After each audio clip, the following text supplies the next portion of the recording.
controversy surrounding private meetings with some parents and Academy School District 20 administration.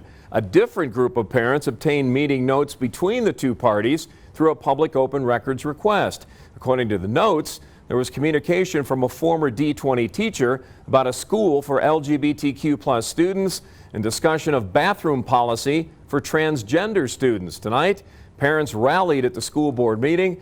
News 5's Maggie Bryan was there, and you spoke with parents on both sides of the issue, Maggie.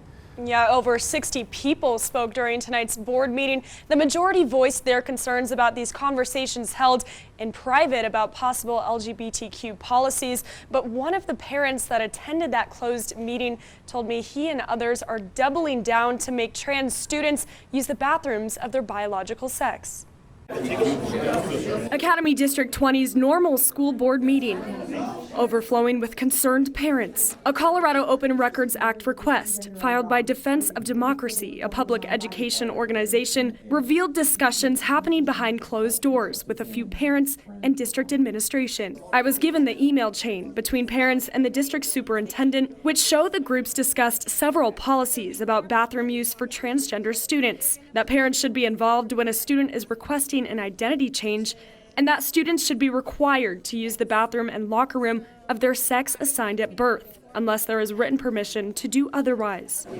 Members of the LGBTQ community and the co-chair of Defense of Democracy were also at the meeting to denounce the private discussions. Should a child choose to use a separate bathroom or locker room, they want parental involvement in all of those decisions. But as we know and as we've learned, that's not always a safe thing for kids because they can be put into an abusive environment if their parents aren't on board. While these are not confirmed district policies, the parent involved in the discussion told me District Superintendent Tom Gregory personally approved of the potential policies. The gender policies that we articulated in the email is what I heard Tom Gregory articulate in our meeting with him, and we would be supportive of that policy. I was also told by a parent that in a separate discussion, the idea of a separate school for LGBTQ students was also brought up by a former teacher at Challenger Middle School. It's incredibly alarming that that would even be something that somebody would say and that it wasn't denounced immediately.